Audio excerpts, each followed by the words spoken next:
किसी जमाने में एक बादशाह था जो अपनी सल्तनत की बेहतरी के लिए कोशिशें करता रहता था। बादशाह महल में एक दरबार भी लगाता था जिसमें वह लोगों के मसले मसाइल सुनता और उन्हें हल करता था। एक मर्तबा बादशाह दरबार में बैठा था कि तभी अचानक दरबार के दरवाजे पर एक खौफनाक आवाज सुनाई दी थी। बादशाह और दरबार में मौजूद तमाम लोग बुरी तरह से चौंक गए। बादशाह ने दरवाजे की तरफ देखा तो वहां कोई नहीं था, मगर वह जो आवाज सुनाई दी थी वह उसी सिमत में से आई थी। इससे पहले कि बादशाह उठकर जाकर देखते या किसी सिपाही को इशारा करते, अचानक दरवाजे से एक औरत अंदर आती हुई नजर आई। वह औरत जवान थी और खूबसूरत भी थी, मगर उस औरत को देखकर बादशाह बुरी तरह से चौंक गए। और चौंकने की वजह उस औरत का हुलिया या हालत नहीं थी, बल्कि उस औरत के हाथ में एक रस्सी थी। वह उस रस्सी को पूरा जोर लगाकर खींचने की कोशिश कर रही थी। जैसे ही वह जोर लगाती, एक जोरदार करहाने की आवाज बुलंद होती थी। रस्सी के आखिरी सिरे पर एक अजीब तरह का कुत्ता बंधा हुआ था। बादशाह इस सारे मंजर को देखकर हैरतजदा रह गए। दरबार में मौजूद तमाम लोग अपनी अपनी अपनी जगह पर जमकर रह गए। औरत दरबार के अंदर दाखिल हो चुकी थी और अब वह कुत्ते को घसीटते हुए बादशाह के जानिब ला रही थी। कुत्ता खुद को छुड़ाने की कोशिश करता और बार बार जोरदार तरीके से गुर्राता, मगर जिस चीज ने बादशाह को हैरान किया वह यह था कि शक्ल से बेहद खतरनाक दिखने वाला यह कुत्ता उस औरत पर कोई हमला नहीं कर रहा था, बल्कि वह सिर्फ खुद को छुड़वाने की कोशिश कर रहा था। बादशाह खामोशी से अपनी जगह पर बैठे मुंतजिर थे कि यह औरत उन तक पहुंच जाए। दरबार में मौजूद जितने भी लोग थे वह सब उठकर दीवार के साथ लगकर खड़े हो गए थे। उनके चेहरे पर खौफ दिखाई दे रहा था। वह कुत्ता लग ही इस कदर खौफनाक रहा था।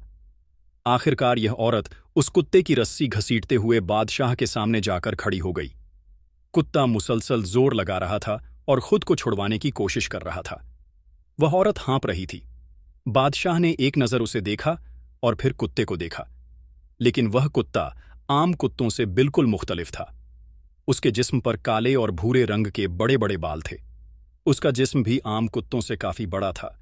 उसके खूंखार दांत बाहर को निकले हुए थे और वह भूखी नजरों से महल में चारों जानिब देख रहा था। उसके मुंह से राल बह रही थी। बादशाह को उस कुत्ते को देखकर झुरझुरी सी आ गई। कुत्ता अब औरत से रस्सी छुड़वाकर दरबार में मौजूद दूसरे लोगों पर लपकना चाह रहा था। बादशाह को डर महसूस हो रहा था कि कहीं वह दरबारियों पर हमला ना कर दे। इसलिए बादशाह ने वजीर को हुक्म दिया कि वह उस कुत्ते की रस्सी को पिलर से बांध दे। वजीर लपक कर आगे आ गया। जैसे ही उस कुत्ते ने वजीर को अपनी जानिब बढ़ते हुए देखा तो वह लपक कर आगे बढ़ा और उसने वजीर के ऊपर हमला करना चाहा। औरत ने कुत्ते की रस्सी जोरदार तरीके से अपनी जानिब खींची और उस कोशिश में वह धड़ाम से जमीन पर जा गिरी। बादशाह को भी सूरते हाल की संगीनी का एहसास हुआ और वह लपक कर अपनी जगह से उठे और उन्होंने कुत्ते की रस्सी उस औरत से ले ली। कुत्ते ने पलटकर बादशाह पर हमला करना चाहा, लेकिन उसी लम्हे बादशाह ने अपना हाथ उठाकर एक जोरदार आवाज निकाली। कुत्ते ने सहम कर बादशाह की आंखों में देखा और जानवर हो जाने के बावजूद जैसे वह समझ गया कि उसे खामोश हो जाना चाहिए। कुत्ते ने हल्की सी गुर्राहट निकाली और अपने दोनों पैरों पर बैठ गया। आहिस्ता आहिस्ता उसकी आवाजें कम होती गई। बादशाह ने जल्दी से उसकी रस्सी एक पाए के साथ मजबूती से बांध दी। सारा दरबार खौफजदा नजरों से यह मंजर देख रहा था। बादशाह वापस अपनी जगह पर आकर बैठे और गुस्सा भरी नजरों से उस औरत को देखा जो अब जमीन से उठकर खड़ी हो गई थी और अपने कपड़ों को ठीक कर रही थी। बादशाह ने पूछा, "ए औरत, क्या तुम अक्ल से पैदल हो जो तुम इस कदर खतरनाक जानवर को भरे दरबार में लेकर आ गई? आखिर इस कुत्ते को यहां लाने का तुम्हारा क्या मकसद था? अगर यह तुम्हारे हाथ से छूट जाता और किसी पर हमला कर देता तो क्या तुम किसी नुकसान की जिम्मेदारी उठाती?" उस औरत के चेहरे पर थोड़ी सी शर्मिंदगी नजर आई, लेकिन थोड़ी ही देर के बाद वह कहने लगी है, "ए बादशाह, जिस जुर्म की मैं आपको इत्तला देने वाली हूं उसके मुजरिम को पकड़कर आपके पास लाना जरूरी था। अगर मैं ऐसा ना करती तो आप मेरी बात का यकीन ही ना करते।" बादशाह चौंक उठे। वह औरत ये सब कैसी बात कर रही थी? ये सब जानने के लिए जरूरी था कि बादशाह उसकी पूरी बात सुनते। बादशाह ने उसे मुखातिब किया और बोले, "कौन सा जुर्म और कैसा मुजरिम? अपनी बात की वजाहत करो और खुलकर सारी बात बताओ, इससे पहले कि तुम्हारा लाया हुआ यह कुत्ता बौरा जाए।" औरत ने एक नजर अपने साथ खामोशी से बैठे हुए कुत्ते पर डाली। वह कुत्ता औरत के साथ बिल्कुल आम अंदाज में बैठा था। उसने एक दफा भी औरत की जानिब हमला करने की कोशिश नहीं की थी। औरत कहने लगी, है बादशाह, आपको शायद यकीन ना आए, मगर मैं जो आपसे कहना चाहती हूं वह बिल्कुल दुरुस्त और सच है। मैं जिस कुत्ते को पकड़कर आज आपके पास लाई हूं, इस कुत्ते ने मेरी जिंदगी बर्बाद कर दी है। इसने मुझे कहीं मुंह दिखाने के लायक नहीं छोड़ा। बादशाह समेत दरबार में मौजूद सभी लोग बुरी तरह से चौंक उठे। औरत की बात में ना कोई सिर था और ना ही कोई पैर, लेकिन वह औरत बड़ी ही संगीन बात कर रही थी। बादशाह ने उसे इशारा दिया कि वह अपनी बात को जारी रखे और बात को पूरा करें। एकदम ही उस औरत की आंखों में आंसू भर आए। उसने अपनी चादर उठाई और उसके पल्लू से अपनी आंखें साफ करने लगी। औरत जवान और खूबसूरत थी, मगर ना जाने क्यों वह कुछ अजीब लग रही थी। कुछ देर होने के बाद उस औरत ने अपने आंसू साफ किए और कहने लगी, ए बादशाह, जिस कुत्ते को आप मेरे साथ बैठा हुआ देख रहे हैं, इसने मेरे साथ ज्यादती की है। रात के अंधेरे में यह मेरी चारपाई पर चढ़ आया और अभी उस औरत ने इतनी ही बात की थी कि दरबार में मौजूद लोग धीरे धीरे हंसने लगे। बादशाह ने अपना हाथ उठाया और उस औरत को आगे कुछ कहने से रोक दिया। औरत खामोश तो हो गई, मगर फिर से रोने लगी। बादशाह सख्त नजरों से उस औरत को घूर रहे थे। तभी बादशाह ने दरबार में मौजूद लोगों को बाहर जाने का इशारा कर दिया। सबके सब खामोशी से बाहर जाने लगे। चंद ही लम्हों के बाद दरबार खाली हो गया।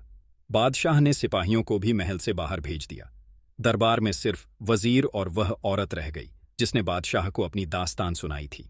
बादशाह ने उस औरत को मुखातिब किया और बोले, क्या कहानी गढ़ रही हो ए बेवकूफ औरत? क्या तुम जानती नहीं कि तुम क्या बात कर रही हो? एक इंसान और एक जानवर का मिलाप आखिर कैसे हो सकता है? क्या इस कुत्ते में इतनी अक्ल है कि यह तुम्हारे साथ ज्यादती करता? इसे अपनी जिन्स का पता है। अगर इसके अंदर शहबत की ख्वाहिश होती तो यह अपनी जिन्स की तरफ यानी कुतिया की तरफ ही रागिब होता। यह तुम्हारे साथ ऐसा क्यों करता? क्या तुम्हारे पास तुम्हारी बात की कोई ठोस दलील है? बादशाह के सवाल पर यह औरत सवालिया नजरों से बादशाह को देखने और कहने लगी, बादशाह, मेरे पास ना तो कोई दलील है और ना ही कोई सबूत, मगर मेरे पास मुजरिम मौजूद है। यह कुत्ता काफी वक्त से मेरे घर में रह रहा है। किसी ने मुझे तोहफे में दिया था। आप देख सकते हैं कि यह कुत्ता आम कुत्तों से अलग है। इसमें इंसानों वाली आदतें पाई जाती हैं। इसने वाकई रात के अंधेरे में मेरे साथ ज्यादती की है, इसलिए मैं इसे पकड़कर आपके पास लाई हूं। अब चाहे मुझे इंसाफ दिलाएं या ना दिलाएं, मगर इस खतरनाक कुत्ते को आप अपने पास कैद कर ले। इससे दूसरी औरतों की इज्जत और जान को भी खतरा हो सकता है। अब उस औरत ने कुत्ते पर जिना करने का इल्जाम लगा दिया था कि इस कुत्ते ने मेरे साथ जिना किया है। बादशाह को उस औरत की बात पर एक रत्ती बराबर भी यकीन नहीं आ रहा था, मगर उन्हें मजबूरन उस औरत की बात पर खामोश होना पड़ा। वह कभी उस औरत को देखते और कभी साथ बैठे हुए कुत्ते को देखते, जो अब अपनी जुबान निकाले हुए हाँफ रहा था। वह जितना भी अजीब था लेकिन था तो वह बहरहाल एक जानवर ही। बादशाह ने वजीर को इशारा किया कि वह इस कुत्ते को ले जाकर काल कोठरी में कैद कर दे, क्योंकि अगर वह इस कदर खतरनाक जानवर था तो यकीनी तौर पर रियाया को इससे खतरा हो सकता था। वजीर ने लपक कर कुत्ते की रस्सी खोल ली। कुत्ता सुकून से बैठा था, मगर जैसे ही वजीर ने उसकी रस्सी खोली, वह लपक कर वजीर पर हमला करने लगा। इतने में बादशाह ने करीब हुआ डंडा उठाकर उस कुत्ते के सर पर दे मारा। सिर से खून तो ना निकला, मगर कुत्ता बेहोश हो गया। वजीर उसे घसीटते हुए काल कोठरी की तरफ ले गया। अब वह औरत बादशाह के साथ अकेली थी। बादशाह ने एक दफा फिर उस औरत का गहरी नजरों से जायजा लिया। अब उसके चेहरे पर काफी इत्मीनान नजर आ रहा था, लेकिन बादशाह की नजरों से घबराकर वह औरत कभी दाएं देखती तो कभी बाएं। अचानक बादशाह को कुछ अजीब सा महसूस हुआ। उन्हें उस औरत को देख देख कर किसी घबराहट का एहसास हो रहा था। गैर महसूस तरीके से उन्होंने उस औरत को बैठने का इशारा किया और कहा, ए औरत, तुम सफर करके आई हो और एक जानवर को अपने साथ घसीटते हुए लेकर आई हो। यकीनी तौर पर तुम थक चुकी होगी। मेरे ख्याल में तुम्हें बैठ जाना चाहिए। मैं तुम्हारे लिए शरबत मंगवाता हूं। औरत एकदम चौंक पड़ी। उसने हैरत से बादशाह को देखा, लेकिन वह बादशाह की दरियां दिल्ली के किस्से सुन चुकी थी। उसे लगा कि बादशाह उसका ख्याल करने के लिए उसे बैठने का कह रहे हैं। वह बहुत खामोशी से जरा फासले पर पड़ी हुई एक कुर्सी पर बैठ गई। वजीर कुत्ते को काल कोठरी में बंद करके वापस आ चुका था। बादशाह ने वजीर से कहा, ए वजीर, कनीज खाने में किसी कनीज को बुलाया जाए, लेकिन बेहतर तो यही है कि तुम उस कनीज को बुलाओ जो अक्सर बादशाह बेगम की खिदमत करती है। मुझे उनसे कुछ काम है। औरत चौंक कर बादशाह को देखने लगी, मगर बादशाह का लहजा बिल्कुल आम सा था। वजीर ने गर्दन हिलाई और पलट गया। थोड़ी ही देर बाद दरबार में एक दुबली पतली सी कनीज हाजिर हो गई। वह कनीज यानी नौकरानी बहुत ही अक्लमंद और चालाक मालूम होती थी। उसने आते ही बादशाह से कहा, जी मेरे बादशाह, आपने मुझे याद किया। मेरे लिए क्या हुक्म है? बादशाह मुस्कुरा दिए। उन्होंने सीधा उस कनीज की आंखों में झांका और कहने लगे, मेरे दरबार में आज एक खास मेहमान है जो दूर से सफर करके आई है। मैं चाहता हूं कि तुम इसके लिए खास शरबत तैयार करके लाओ। तुम समझती हो ना, खास शरबत से मेरा क्या मतलब है? ऐसा शरबत जिसके पीते ही इस औरत की सारी थकन उतर जाए। बादशाह मुसलसल कनीज की आंखों में झांक रहे थे। बादशाह का हुक्म सुनते ही वह कनीज चौंक उठी। बादशाह उसे हाथ के इशारे से कुछ कह रहे थे। वह इशारा था जो कि सिर्फ उस कनीज ने देखा था।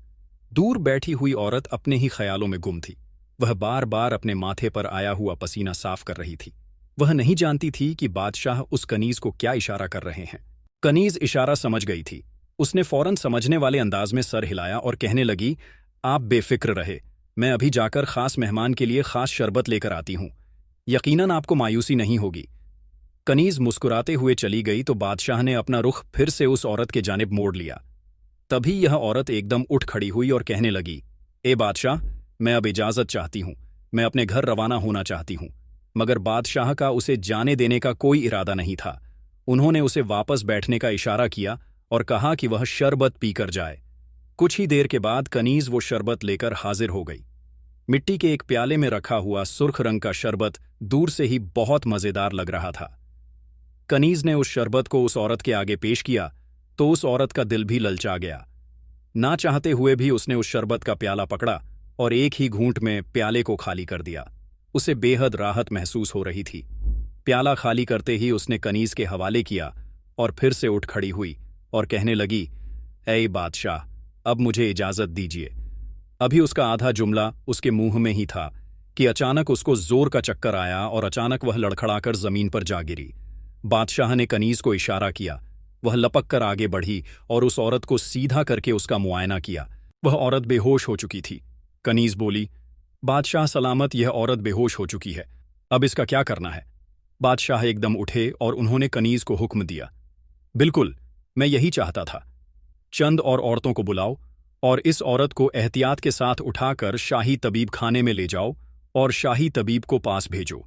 मैं उसे एक खास हुक्म देना चाहता हूं। कनीज ने बादशाह की बात समझ ली थी और फौरन उठी और कनीज खाने से चंद कनीज को बुलवाने चली गई। कुछ ही देर के बाद चंद ताकतवर कनीज दरबार में उस औरत को उठाकर ले जा चुकी थी। बादशाह दरबार में टहलते हुए मुंजिर थे कि इतने में शाही तबीब उनके पास आए और कहा, जी बादशाह, आपने मुझे याद किया, क्या कोई खास बात है?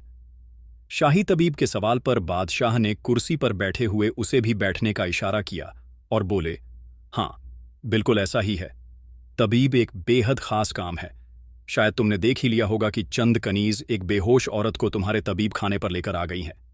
मेरा हुक्म यह है कि उस औरत के हाथ और पांव बांध दो ताकि वह हरकत ना कर सके, और उस औरत का मुआयना अपनी बीवी से करवाओ। मैं बस इतना मालूम करना चाहता हूं कि यह औरत हामिला है या नहीं, क्योंकि मुझे इसको देखकर एक अजीब सी बात महसूस हो रही थी। इसकी आंखों का पीलापन इस बात की निशानदेही कर रहा था कि इसके वजूद के अंदर एक और जिंदगी है, यानी यह हामिला है। शायद शुरुआती दिन होने की वजह से इसका पेट बाहर नहीं है। तबीब चौंक उठा और कहा, ठीक है, मैं उस औरत का मुआयना करवाकर जल्द ही आपको इत्तला देता हूं और आपकी हिदायत के मुताबिक मैं उस औरत के हाथ पांव बांध दूंगा ताकि वह भागने के काबिल ना रहे। तभी वह बादशाह को तसल्ली देकर चला गया तो बादशाह बेचैनी से दरबार में टहलने लगे। न जाने क्यों उन्हें इस मामले से गहरे गुनाह की बू आ रही थी। दिन धीरे धीरे सरकने लगा था, मगर बादशाह को शाही तबीब के जवाब का इंतजार था। शाम के साए ढलने के करीब थे। इतने में तबीब ने अंदर आकर बादशाह को सलाम किया तो बादशाह ने उसे मुखातिब किया और बोले, ए तबीब, क्या तुमने मेरे दिए हुए काम को मुकम्मल किया? जो कुछ मैंने तुमसे कहा था कि वह सही था या गलत? तुम्हारी इस बारे में क्या राय है? तबीब ने बादशाह की बात सुनते ही इंतहा नरम अंदाज में बादशाह से सरगोशी की, यानी कान में कहा, आप दुरुस्त कह रहे थे मेरे बादशाह, आपकी बात बिल्कुल दुरुस्त थी। औरत वाकई हामिला है, लेकिन इत्तेफाक की बात यह है कि उसे हामिला हुए सिर्फ चंद ही दिन गुजरे हैं। बादशाह बुरी तरह से चौंक उठे, क्योंकि उस औरत ने बादशाह से यही कहा था कि कुत्ते ने 2 दिन पहले उसके साथ ज्यादती की थी। क्या वह औरत सही कह रही थी? और अगर वाकई वह सच कह रही थी तो उसका हमल ठहर चुका था। बादशाह को एक लम्हे के लिए खौफ महसूस हुआ कि ना जाने आने वाले वक्त में उन्हें और क्या कुछ देखना पड़ेगा। बादशाह को उस औरत के बयान पर भी शक था, मगर ना तो उसके पास कोई सबूत था और ना ही उसके पास कोई दलील। बादशाह ने शाही तबीब का शुक्रिया अदा किया और उसे जाने का इशारा कर दिया। रात को बादशाह के जहन में एक ख्याल आया। उन्होंने उस ख्याल पर अमल करने का सोचा। थोड़ी ही देर के बाद वह उठकर दरबार में जा पहुंचे। दरबार में पहुंचते ही बादशाह ने वजीर को बुलाया। वह थोड़ी ही देर के बाद बादशाह के पास आया और कहने लगा, जी हाँ मेरे बादशाह, आपका क्या हुक्म है? बादशाह ने उसे मुखातिब किया और बोले, मैं चाहता हूं कि तुम 2 सिपाहियों को मेरे पास भेजो जो चाको चौबंद और फुर्तीले हों और दिन रात मेरा दिया हुआ काम मुकम्मल कर सके। वजीर बादशाह से इजाज़त लेकर चला गया। जब वह वापस आया तो उसके साथ 2 चाको चौबंद किस्म के सिपाही थे, जिनकी आंखों से जुनूनियत टपक रही थी और वह होशियार मालूम हो रहे थे। बादशाह ने उन सिपाहियों को सलाम का जवाब दिया और फिर बोले, मैं तुम्हें एक औरत के घर का पता बताता हूं। मैं चाहता हूं कि तुम दोनों दिन रात बारी बारी उस औरत के घर पर पहरा दो। वहां होने वाली हर मामूली और गैर मामूली चीज की मुझे इत्तला दो। कौन आता है, कौन जाता है, इसकी खबर मुझे मालूम होना चाहिए। मुझे एक खास इशारे की तलाश है और मैं चाहता हूं कि तुम लोगों के पहरे के दौरान मुझे वो शायद मिल जाए। इसके बाद ही इस खास मसले में मैं किसी किस्म का कदम उठा सकूंगा। इससे पहले मैं कोई भी फैसला नहीं कर सकता।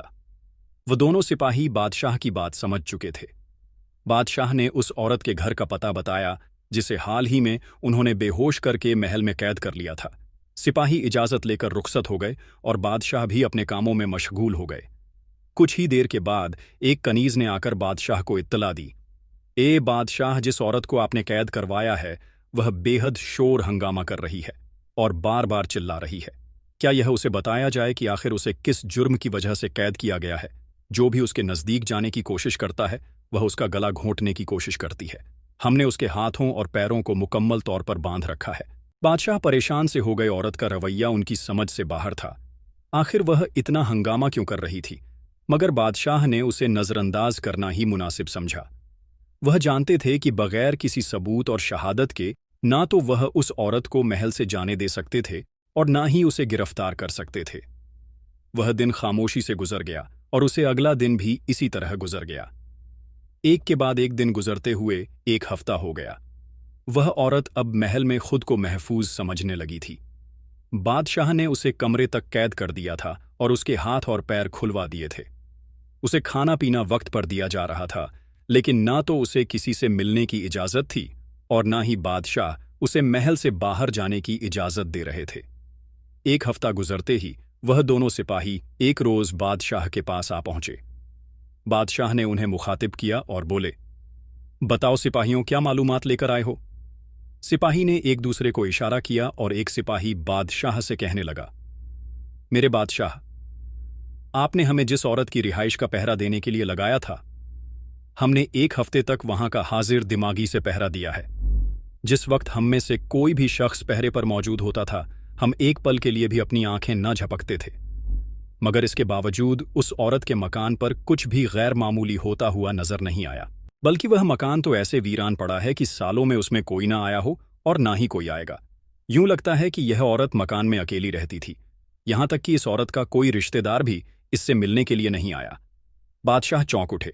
उन्होंने सिपाहियों से सवाल किया, क्या कोई मर्द इस औरत से मिलने के लिए वहां नहीं आया? बादशाह के सवाल पर सिपाही ने नहीं में सर हिलाया और बोला, नहीं बादशाह, कोई मर्द इस औरत से मिलने के लिए वहां नहीं आया।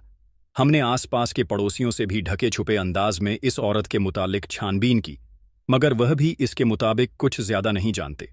उनके कहने के मुताबिक यह औरत अपने घर से बहुत ही कम बाहर निकलती थी। वह ज्यादा लोगों से मेल मुलाकात पसंद नहीं करती। हाँ, मगर उन्होंने इस औरत के घर में एक कुत्ते की मौजूदगी का जरूर बताया है। सभी मोहल्ले वाले उस कुत्ते से सख्त तंग थे क्योंकि वह इंतहा खूंखार कुत्ता है। मगर उनका कहना यह था कि यह औरत हर वक्त उसे रस्सी से बांध कर रखती थी।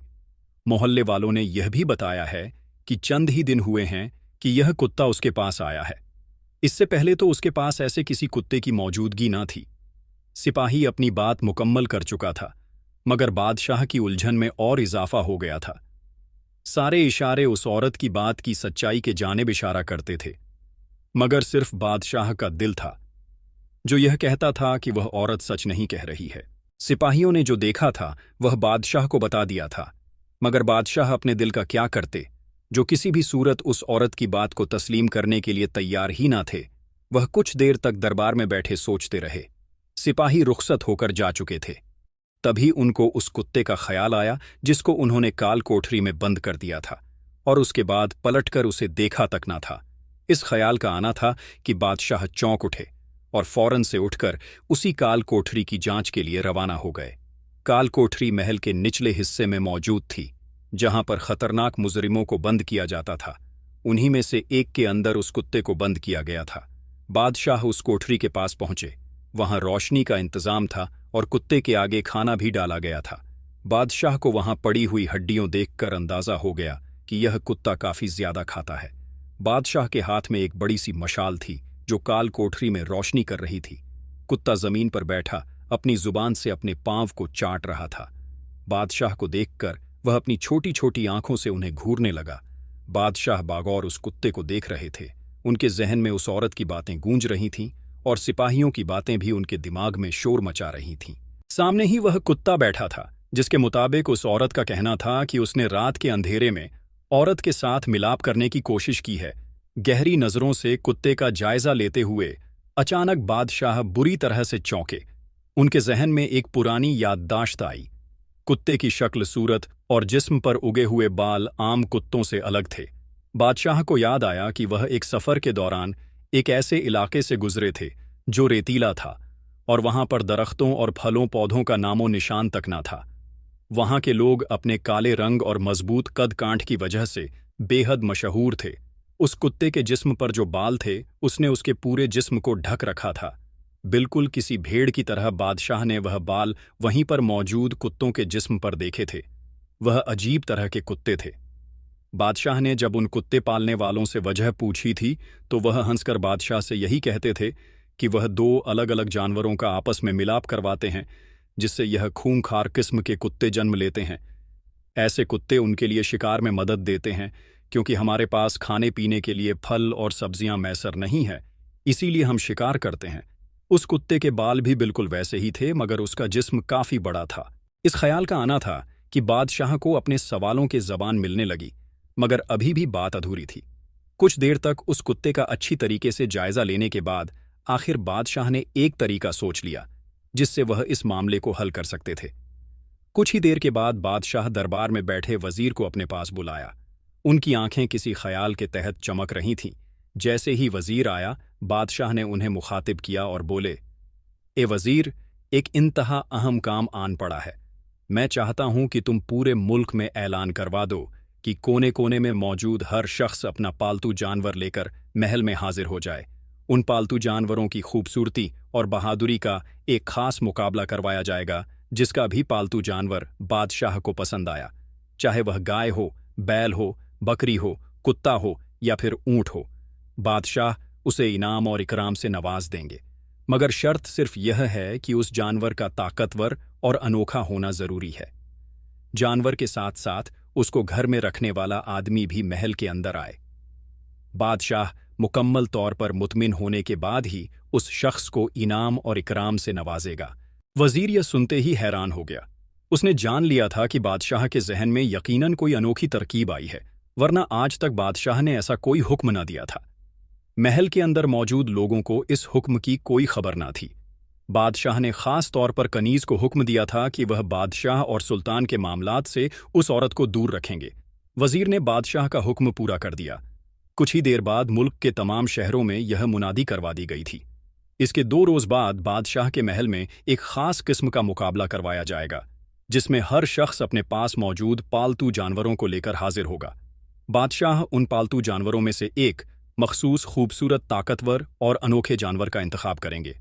पसंद आने की सूरत में बादशाह उस जानवर के मालिक को भारी इनाम देंगे। हुक्म का सुनना था कि हर शख्स अपने घर में मौजूद जानवर की देखभाल में लग गया।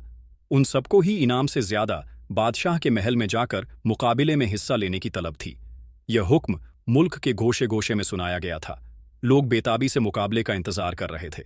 सबने अपने अपने पालतू जानवरों को निखार कर मुकाबले के लिए तैयार कर दिया था। यह 2-3 दिन बादशाह ने बड़ी ही बेताबी से गुजारे। उन्हें शिद्दत से मुकाबले के दिन का इंतजार था ताकि वह सच और झूठ का फैसला कर सके। जिस रोज मुकाबले का दिन था, बादशाह सुबह ही बेदार हो गए। मुकाबला बादशाह के महल के पीछे एक बड़े मैदान में कराया गया था। मौसम उन दिनों बेइंतहा खुशगवार था। सुबह सुबह ही दूर दराज से लोग अपने अपने जानवरों को साथ लिए बादशाह के मैदान में इकट्ठा होना शुरू हो गए थे। बड़ा ही खूबसूरत मंजर था। किसी शख्स ने बिल्कुल सफ़ेद रंग की गाय की रस्सी थामी थी और किसी शख्स के पास स्याह रंग के बालों से ढकी हुई बिल्कुल छोटी सी बिल्ली थी। कोई शख्स नीली आंखों वाली भेड़ को लेकर आ रहा था, तो किसी ने ऐसे ऊंट को पकड़ रखा था जिसकी गर्दन काफी लंबी थी। यह सब अजीब तरह के जानवर थे।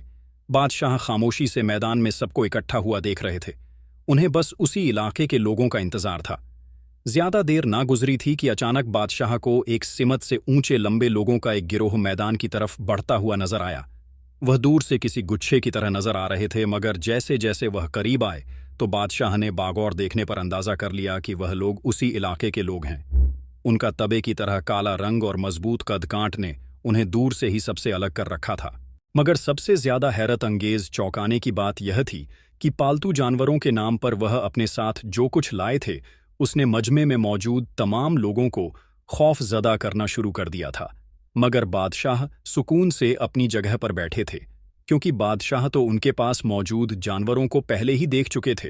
वह बिल्कुल वैसे ही कुत्ते थे जैसा कुत्ता वह औरत घसीटते हुए बादशाह के महल में लेकर हाजिर हुई थी। यह कुत्ते आमतौर पर गलियों में नजर नहीं आते थे। कुत्ते लेकर आने वाले वह 5 लोग थे। यह सब लोग चलते हुए आए और मजमे में एक जगह खड़े हो गए। उनके साथ लाए हुए कुत्तों ने आसपास के लोगों और जानवरों पर गुर्राना शुरू कर दिया। मारे खौफ के तमाम लोग ही उन 5 अफराद से जरा हटकर खड़े हो गए। इसी वजह से वह 5 अफराद और उनके कुत्ते बादशाह को जरा ज्यादा ही साफ नजर आ रहे थे। बादशाह का काम पूरा हो चुका था। मुकाबला उन्होंने जिस काम के तहत करवाया था वह पूरा होने ही वाला था। मुकाबला शुरू हुआ और तमाम लोग अपने अपने पालतू जानवरों को लेकर सामने आते गए। बादशाह जानवरों का मुआयना करते और आगे बढ़ते जाते। आखिरकार चलते चलते वह उन 5 अफराद के करीब जा पहुंचे जिनके साथ वह खूंखार कुत्ते थे। वह 5 लोग बड़ी ही खुशदिली से बादशाह से मिलने लगे, मगर जैसे ही बादशाह उनके करीब पहुंचे तो उनके साथ आए हुए कुत्तों ने गुर्राना शुरू कर दिया और अचानक से बादशाह पर हमला करना चाहा। शायद वह अजनबियों को पसंद नहीं करते थे। तभी उनके साथ आए हुए एक आदमी ने एक अजीब किस्म की गुर्राहटनुमा आवाज निकालकर अपने कुत्तों को चुप करवा दिया। कुत्ते खामोशी से अपने पंजों पर बैठ गए। बादशाह के लिए यह मंजर हैरान कून था। वह कुत्ते बिल्कुल अपने मालिकों से खौफजदा मालूम हो रहे थे। बादशाह पहले ही जानते थे कि उनको क्या करना है। वह दोबारा से अपनी कुर्सी पर जाकर बैठे और उन्होंने ऐलान कर दिया कि उन्हें यह 5 अफराद के लाए हुए कुत्ते बेहद पसंद आए हैं। लेकिन बादशाह ने जब यह ऐलान किया कि मुकाबले में शरीक होने वाले तमाम लोगों को दीनार मुहैया किए जाएंगे, तो सबके चेहरों पर ही खुशी फैल गई थी। लोग अपने बादशाह की सखावत के एक मर्तबा फिर कायल हो गए। बादशाह ने वजीर और सिपाहियों को इशारा किया कि वह इन 5 अफराद और इनके कुत्तों को लेकर एहतियात के साथ महल रवाना होंगे। महल पहुंचते ही बादशाह ने हुक्म दिया कि इन 5 अफराद के रहने और खाने पीने का बंदोबस्त किया जाए। यह दूर दराज का सफर करके आए थे, इसलिए उन्हें गुस्ल वगैरह करने की सहूलियत भी दी गई थी। जिस वक्त ताज़ा दम होकर यह 5 लोग बादशाह के पास पहुंचे तो बादशाह ने हुक्म दिया कि इन 5 लोगों के कुत्तों को नीचे ले जाकर बांध दिया जाए। वह 5 लोग हैरत भरी नजरों से बादशाह की जानिब देखने लगे, मगर बादशाह ने उन्हें कहा कि वह उनसे अकेले में कुछ बात करना चाहते हैं। इसलिए वह खूंखार कुत्ते जो महल में आने वाले हर शख्स को देखकर गुर्रा रहे थे, उन्हें आराम का मौका मिलना चाहिए। उन 5 अफराद ने बादशाह की बात मान ली। उन्हें कोई एतराज ना था, बल्कि वह तो अपने इनाम के इंतजार में थे। सिपाही कुत्तों को लेकर चले गए तो बादशाह ने उन 5 को मुखातिब किया और कहा, मुझे खुशी है कि आप लोगों ने मेरे हुक्म का मान रखा और अपने इलाके से पालतू जानवरों को लेकर हाजिर हुए। मैं जानना चाहता हूं कि इन पालतू जानवरों की क्या खासियत है और इन्हें कौन अपने पास पालता है। क्या आपके इलाके के तमाम अफराद के पास ऐसे ही कुत्ते मौजूद हैं या वह और किसी किस्म के जानवर पालते हैं? बादशाह की बात सुनकर पहली मर्तबा उन 5 लोगों में से एक शख्स मुस्कुरा दिया और कहने लगा, ए बादशाह, हमारे कुत्ते ही हमारे इलाके की खासियत है। जिन इलाकों में हम रहते हैं वहां पर कसरत से बटेर परिंदे आते हैं, जिनके शिकार के लिए हमने इन कुत्तों को तैयार किया है। हमें वहां पर खाने पीने की बेहद तंगी का सामना है। वहां दरख्त और पेड़ पौधे नहीं उगते, सब्जियां नहीं उगती, अनाज उगना बेहद मुश्किल है। इसीलिए हम खाने के लिए जंगली जानवरों का शिकार करते हैं, जिनके शिकार के लिए हमने यह कुत्ते तैयार किए हैं। यह 2 तरह के कुत्तों की नस्ल के मिलाप से पैदा होते हैं। यह बेहद खूंखार और ताकतवर होते हैं और अजनबियों को पसंद नहीं करते, लेकिन यह अपने पालने वाले इंसान की शक्ल कभी नहीं भूलते। बादशाह के चेहरे पर अभी भी सवाल ही सवाल थे। वह तो यह जानना चाहते थे कि आखिर यह सारे कुत्ते उसी एक शख्स के पास क्यों लौटपोट हो रहे थे। उस शख्स में ऐसी कौन सी खास बात थी? तभी उस शख्स ने बादशाह के चेहरे से गोया उनका सवाल भांप लिया और कहने लगा, मैं जानता हूं कि आप यह सवाल क्यों पूछना चाह रहे थे। मजमे में सारे कुत्ते अपने लोगों को छोड़कर मेरे आसपास जमा हो रहे थे, और यहां पर भी जाने से पहले सारे कुत्ते मेरे हाथ को चाटकर और आगे गए हैं। शायद इसकी वजह यह है कि कुछ वक्त पहले मेरा कुत्ता गुम हो गया था। मैं उसे एक रिश्तेदार के घर लेकर गया और उसके बाद मुझे इंतहा जरूरी काम के तहत वहां से जल्दी वापस आना पड़ा, जिसकी वजह से मैंने उसे खो दिया। वह कुत्ता मेरी औलाद की तरह था। जब भी मुझे उसकी याद आती है तब मैं इलाके में मौजूद दूसरे कुत्तों के साथ ज्यादा वक्त गुजारता हूं, उनकी तरबियत करता हूं, उन्हें अपने हाथों से खाना खिलाता हूं, जिसकी वजह से वह सब मुझे अपना समझते हैं और मेरे साथ वफादार हो गए हैं। बादशाह एकदम बुरी तरह से चौंक गए। तभी उन्होंने फैसला कर लिया कि उन्हें सच और झूठ का अंदाजा किस तरह करना है। उन्होंने उस नौजवान को देखा और मुस्कुराकर बोले, फिक्र क्यों करते हो? तुम्हें तुम्हारे इलाके से महल में बुलवाने का मेरा मकसद भी यही था। तुम 5 को इनाम तो जरूर मिलेगा, लेकिन इसके साथ ही मैं तुम्हें एक अनोखी चीज दिखाना चाहता हूं। बादशाह की इस बात पर उन 5 के चेहरे पर हैरत फैल गई। वह कभी सवालिया नजरों से एक दूसरे को देखते और कभी बादशाह को देखते। तभी बादशाह ने वजीर को एक मखसूस इशारा किया। वजीर समझ गया और तेजी से दरबार से बाहर निकलता चला गया। वह 5 लोग खामोशी से बादशाह के सामने खड़े इंतजार कर रहे थे कि वह उनके सामने क्या पेश करने वाले हैं। कुछ ही देर के बाद अचानक दरबार के अंदरूनी दरवाजे के करीब एक गुर्राहट सुनाई दी। सबकी नजरें उस तरफ मुड़ गईं और थोड़ी ही देर बाद सबने देखा कि वजीर एक खतरनाक कुत्ते की रस्सी पकड़े दरबार में दाखिल हो रहा था। यह कुत्ता वही था जिसे औरत घसीटते हुए दरबार में लाई थी और बादशाह ने उसे काल कोठरी में कैद कर दिया था। बादशाह ने वजीर को इशारा किया कि कुत्ते को छोड़ दो। वजीर ने बादशाह का इशारा पाते ही खूंखार कुत्ते की रस्सी छोड़ दी। बादशाह की नजरें उस कुत्ते पर जमी थीं, मगर तभी वह हुआ जिसका सिवाय बादशाह के और किसी को अंदाजा न था। कुत्ता एकदम गुर्राया और तेजी से दौड़ता हुआ उन 5 अफराद में से उस शख्स के पास जाकर लौटने लगा जिसने बादशाह को बताया था कि उसका कुत्ता खो गया है। वह शख्स फटी फटी नजरों से कभी बादशाह को देखता और कभी उस कुत्ते को। उसने अपने कुत्ते को प्यार करना शुरू कर दिया। उस शख्स ने फटी फटी नजरों से बादशाह की जानिब देखा। वह मुस्कुराते हुए गहरी नजरों से उसे ही देख रहे थे। वह शख्स एकदम घबरा गया। शायद उसने जान लिया था कि बादशाह ने उसका गंदा काम पकड़ लिया है। बादशाह ने उसके साथ आए हुए 4 अफराद से कहा, आप लोग जा सकते हैं। महल में आपके रहने का बंदोबस्त कर दिया गया है। आप वहां आज का दिन सुकून से गुजारेंगे। वह 4 उलझन भरी नजरों से अपने साथी को देखते हुए वहां से जाने लगे।